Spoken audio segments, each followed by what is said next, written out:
Samantala, kaugnay po ng ginaganap na summit dito sa PICC ng ADB Board of Governors, makakausap po natin si Police Superintendent Haris Fama. Siya po ang Chief Operations ng Camp Crame Public Information Officer. Magandang gabi po. Magandang gabi din po. Well, meron po tayong 5,000 delegates from 67 countries, kaugnay po ng ginaganap na summit. So, paano po yung binibigay natin seguridad sa kanila? Last year po, nagkaroon na po kami ng preparation.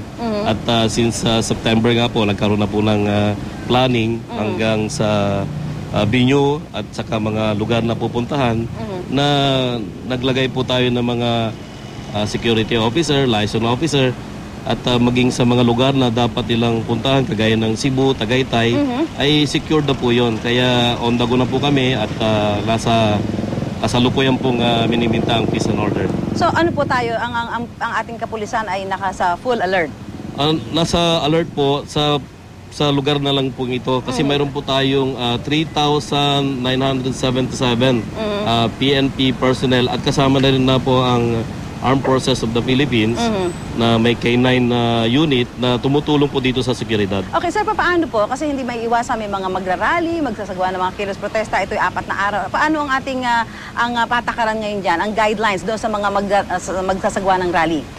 Dito po sa mga briefing na nangyari ay wala pong bibigyan ng permit at ganun pa man mayroon pong kahandaan ang Philippine National Police na in event na mangyari po ito ay mayroon po kaming CDM unit at mga preparation na gagawin. So, ibig sabihin talagang wala akong papayagan na makalapit dito sa paligid po ng PICC? Wala po at yun po ay kasama sa security preparation. So, yung mga nagrarally po na yan na may kaugnayan doon sa ginagawang summit, wala po sila talagang ibinigay na permit?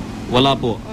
Paano itong nakikita natin ngayon? Ayan, may rerouting ho ba talaga dito sa paligid ng PICC para doon sa mga public and private na sasakyan? Kasama na po yung rerouting na yan, maging sa yung traffic place ng mga public utility vehicle, mga private vehicles ay nakalagay na yan, nakaplanchado na. Kaya makikita po nyo, hindi gaanong matraffic at makakatulong po dito sa security preparation. Hanggang kailan ito, sir, yung rerouting na ito?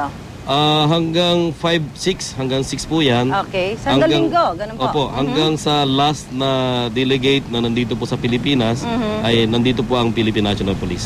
Okay. Ito po, itong paligid ng PICC, ano po, 24 oras po itong isa-secure? Opo, actually hindi lang po sa loob ng PICC. Meron po tayong security measures maging sa labas ng PICC. Kaya yun po ay pinaghandaan po namin at ginagawa po namin ngayon. Napansin ko kanina, sir, marami kasi yung umiikot dito ng mga mobile. Galing ko sa kung saan mga probinsya, talagang meron tayong augmentation mula sa iba-ibang probinsya, bayan, munisipalidad. Opo, hindi lang po ordinary PNP nandito, maging sa Aviation Security Group, ang Special Action Group, at iba pang opisina. Yung mga nakikita nyo sa sakyan ay na-request po namin yan dahil medyo kailangan namin punuan yung kailangan ng mga police visibility at yung nga po, kompletong-kompleto po tayo. Sabi niyo, sir, yung pagbibigay po ng seguridad, hindi lamang mga pulis ang nagbibigay ng seguridad dito sa ating mga delegates.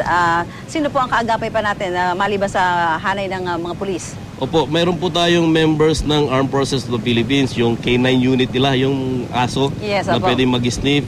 At siyempre yung CDM company nila ay nandito rin, maging ang mga opisyalis ng Armed Forces of the Philippines. Okay. So ano yung gusto nyo ibigay na mensahe doon sa talagang magpipilit? Medyo meron pa tayong nalalabing 4 na araw bago hanggang linggo, no? At sabi nyo nga hanggang sa huling pinakahuling delegado babantayan, bibigyan ng seguridad. Ano ho ang mensahe ninyo doon sa mga nagbabalak na magsagawa ng rally at kilos protesta para batikusin, tuligsain itong nangyayaring summit na ito?